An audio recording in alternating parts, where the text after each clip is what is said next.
काही दिवसांपूर्वी धस मुंडेंच्या भेटीची बातमी आली आणि धसांभोवती संशयाचं वातावरण निर्माण झालं। मुख्य म्हणजे भाजपचे प्रदेशाध्यक्ष चंद्रशेखर बावनकुळेंनीच या भेटीचा बॉम्ब फोडल्यानं त्याची चांगलीच चर्चा झाली। यामुळे धसांना पत्रकार परिषद घेऊन स्पष्टीकरण द्यावं लागलं। पण त्यानंतर सुरेश धसांवर मनोज जरांगेंपासून अनेकांनी आरोपांच्या फेरी झाडल्या। त्यामुळे संतोष देशमुख हत्या प्रकरणात आक्रमक भूमिका घेणारे धस मुंडे भेटीमुळे पुरते फसल्याचं बोललं गेलं। पण स्वतः भाजपच्या प्रदेशाध्यक्षांनी धसांच्या या मुंडे भेटीची माध्यमांना माहिती दिल्यानं भाजपनंच धसांना ट्रॅपमध्ये अडकवलं का, धसांना रोखण्यासाठी भाजपनंच प्रयत्न सुरू केलेत का, अशा चर्चांना उधाण आलंय। पण यामुळे धसांसोबतच भाजपही डॅमेज होत असल्याचं बोललं जात आहे। धसांसाठी खरंच भाजपनं ट्रॅप लावलाय का? तसं असेल तर यामुळे भाजपचंही नुकसान कसं होतंय त्याचीच माहिती या व्हिडिओमधून जाणून घेऊयात। नमस्कार, मी अदिती आणि तुम्ही पाहताय बोल भिडू। संतोष देशमुखांची हत्या ही आकाच्या आदेशाने झाली आहे असं म्हणत भाजप आमदार सुरेश धसांनी हत्येचा मास्टरमाइंड वाल्मिक कराड असल्याचं स्पष्ट केलं होतं। तसंच आकाचा आका म्हणत मंत्री धनंजय मुंडेंवर या प्रकरणी पहिल्यापासून धसांनी निशाणा साधला।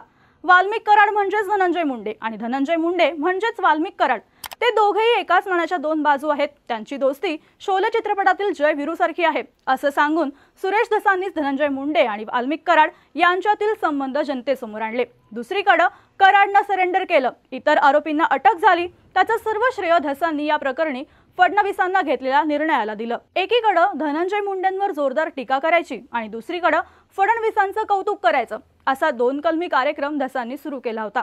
बीड मधल्या एका जाहीर कार्यक्रमात फडणवीसांनी धसांचं तोंड भरून कौतुक केलं होतं। त्यामुळे धसांना फडणवीसांनीच बळ दिल्याची चर्चा झाली। धसांच्या माध्यमातून फडणवीस मराठा आंदोलक मनोज जरांगे यांचा प्रभाव कमी करत असल्याचंही सांगितलं गेलं। त्यातूनच जरांगेंनी पुन्हा सुरू केलेलं आंदोलन धसांच्या मध्यस्थीनं सोडवण्यात आलं। या सगळ्या घडामोडीतून मराठा समाजात धसांची क्रेज वाढली। या सगळ्यात धक्का देणारी बातमी पुढे आली ती म्हणजे सुरेश धस आणि धनंजय मुंडेंची भेट झाल्याची। जशी बातमी आली तसंच धनंजय मुंडेंच्या कार्यालयाकडून अशी कुठलीही भेट झाली नसल्याचं स्पष्टीकरण देण्यात आलं। मात्र मुंडे धसांच्या भेटीसाठी बावनकुळेंनी मध्यस्थी केल्याची चर्चा होती। त्यानुसार माध्यमांनी बावनकुळेंना घेरलं। त्यावेळी बावनकुळेंनी दोन्ही नेत्यांची भेट झाल्याचं स्पष्ट केलं। सुरेश धस आणि मुंडे यांच्यात माझ्यासमोरच चर्चा झाली। 4.5 तास आमच्यात चर्चा झाली, काही लपून छपून चर्चा झाली नाही। यावेळी त्यांच्यातील मतभेदांवर चर्चा झाली। या चर्चेमध्ये संतोष देशमुख हत्या प्रकरणात जे आरोपी आहेत त्यांना फाशी झालीच पाहिजे अशी दोघांचीही मागणी होती। त्यांच्यामध्ये मनभेद नाही, मतभेद आहेत। त्यांनी कुठलीही कॉम्प्रोमाइजची भूमिका घेतली नाही। या भेटीला महिना झाला असेल असं बावनकुळेंनी सांगितलं। बावनकुळेंच्या या स्पष्टीकरणानं धसांची चांगलीच कोंडी झाल्याचं पाहायला मिळालं। त्यावर धसांनी बावनकुळे आमचे प्रदेशाध्यक्ष आहेत, त्यांनी जेवण करण्याचं निमंत्रण दिलं होतं, मात्र तिथे धनंजय मुंडे येणार हे मला माहित नव्हतं, ही जुनी गोष्ट आहे असं स्पष्टीकरण दिलं। यासह धनंजय मुंडेंच्या डोळ्यांचं ऑपरेशन झाल्यानं त्यांची भेट घेऊन विचारपूस केल्याचंही धसांनी सांगितलं। त्यातून धस आणि मुंडे यांची दोनदा भेट झाल्याचं पुढे आलं। यामुळे धसांवर टीकेची झोड उठली। धसांनी मात्र आपण संतोष देशमुखांच्या हत्या प्रकरणातील आरोपींना फाशी होत नाही तोपर्यंत मागे हटणार नाही असं जाहीर केलं। तसंच मुंडेंची भेट घडवून चर्चा करण्यामागं षडयंत्र रचलं। या षडयंत्रामागं कोण आहे हे समजलंय असंही धसांनी सांगितलंय। हा सगळा घटनाक्रम बघितला तर प्रदेशाध्यक्ष बावनकुळेंमुळेच मुंडे धस भेटीच्या बातम्यांवर शिक्कामोर्तब झाल्याचं पाहायला मिळालं। याबाबत ठाकरे गटाचे खासदार संजय राऊत म्हणाले की बावनकुळे त्यांचे बॉस आहेत असं धस म्हणतात। देवेंद्र फडणवीस देखील त्यांचे बॉस आहेत, मग त्यांच्या बॉसने त्यांना ट्रॅपमध्ये पकडलं का? इतकं मोठं प्रकरण सुरू असताना आपण कुणाला भेटतोय याची माहिती नसल्याचंही धस सांगतात। मात्र आकाचे आका आले त्याच क्षणी धसांनी बैठकीतून बाहेर पडायला हवं होतं, याला नैतिकता म्हणतात। त्याबाबत सांगायला पाहिजे होतं, पण त्यांची हिंमत आहे का सांगायची असा सवालही राऊतांनी केला। त्यामुळं धसांना भाजपनं जाळ्यात अडकवलं का अशा चर्चा होत आहेत। यामागचं पहिलं कारण म्हणजे सरकारची बदनामी थांबवणं। तसं पाहिलं तर संतोष देशमुख हत्या प्रकरणी पोलिसांवर अनेक आरोप झालेत। त्यातील बहुतांश आरोप हे स्वतः धसांनी केलेत, मात्र संबंधित पोलिसांवर ठोस कारवाई झाली नसल्याचं धसांसह मस्साजो ग्रामस्थांचं म्हणणं आहे। पण स्वतः देवेंद्र फडणवीसच राज्याचे गृहमंत्री असल्यानं पोलिसांच्या या कारभारांचे अप्रत्यक्ष आरोप हे फडणवीसांवरच होत आहेत। त्यातच संतोष देशमुख हत्या प्रकरणी सर्वपक्षीय नेत्यांनी धनंजय मुंडेंच्या राजीनाम्याची मागणी लावून धरली आहे। मुंडेंचा राजीनामा होत नाही तोपर्यंत संतोष देशमुख हत्या प्रकरणाचा तपास निष्पक्ष होणार नाही असं त्यांचं म्हणणं आहे। धसांनी यावरून आता युटर्न घेतला असला तरी त्यांनी मुंडेंवर अनेक भ्रष्टाचाराचे आरोप केलेत। धसांनी पीक विमा, डीबीटी योजना, जिल्हा नियोजन समितीच्या निधी वाटपासह जिल्हा बँकेच्या घोटाळ्यातही मुंडेंचा हात असल्याचा आरोप केलाय।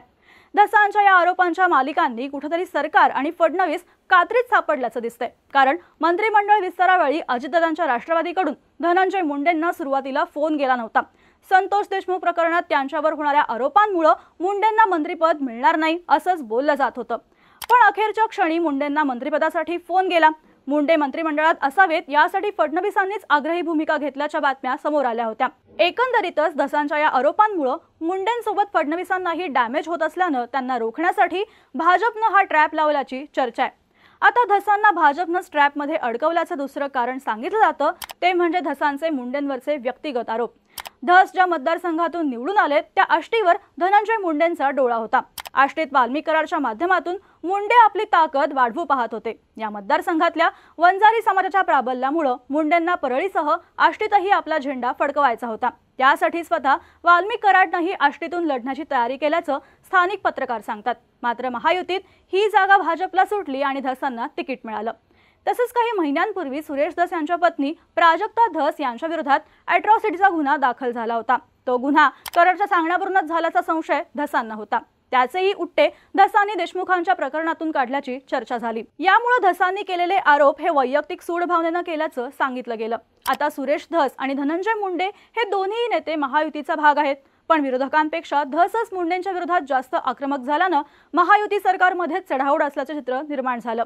यातून सरकारची होणारी बदनामी थांबवण्यासाठीच धसांना शांत करण्यासाठी भाजपनं त्यांना ट्रॅप केल्याच्या चर्चा राजकीय वर्तुळात आहेत।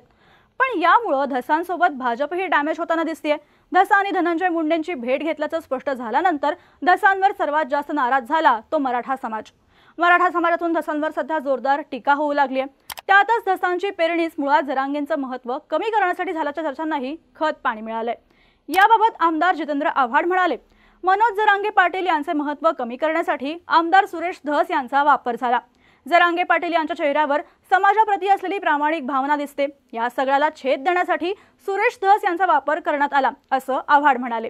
तर संजय राऊत यांनीही जरांगे पाटील यांच्या आंदोलनाची धार कमी करण्यासाठी भाजपनं सुरेश धस हा मराठा समाजाचा चेहरा पुढे आणला। त्यासाठी त्यांनी संतोष देशमुख हत्या प्रकरणाचा वापर केला। मग या प्रकरणात भाजपचा हात आहे का असा खळबळजनक प्रश्न राऊतांनी उपस्थित केला। तर मराठा आंदोलक मनोज जरांगे यांनीही धसांविरोधात आक्रमक भूमिका घेतली आहे। भाजपकडून सुरेश धस यांच्यावर धनंजय मुंडे यांना भेटण्यासाठी दबाव आणण्यात आला। मुंडे यांची भेट घेण्यापूर्वी धसांनी भाजपकडून येणाऱ्या दबावाबाबत सांगायला हवं होतं। तसं केलं असतं तर मराठा समाजानं त्यांना डोक्यावर घेतलं असतं, पण सुरेश धसांनी परस्पर धनंजय मुंडेंची भेट घेतली, त्यामुळे मराठा समाजाचा धसांवरील विश्वास उडालाय।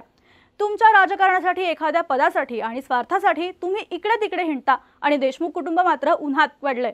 इकडे तिकडे हिंडायचं असेल तर यामध्ये यायचंच नव्हतं असंही जरांगेंनी धसांना सुनावलं होतं, पण त्यांनी भाजपच्या दबावाचा उल्लेख केल्यानं धस मुंडे भेटीतून कुठेतरी भाजपलाही डॅमेज होत असल्याचं पाहायला मिळतंय। त्यामुळे एकंदरीतच मुंडे धस भेटीवरून भाजपनंच धसांना अडकवल्याच्या चर्चा होत असल्या तरी यामध्ये भाजपचंही नुकसान होत असल्याचं बोललं जातंय। तुम्हाला याबाबत काय वाटतं? धसांना खरंच भाजपनं ट्रॅप केलं का? असं करून भाजपनं स्वतःच्याच पायांवर धोंडा मारलाय का? तुमच्या प्रतिक्रिया आम्हाला कमेंट करून नक्की सांगा आणि अशाच राजकीय घडामोडी विस्तारानं पाहण्यासाठी बोल्ड भिडूच्या YouTube चॅनलला सबस्क्राइब करायला विसरू नका।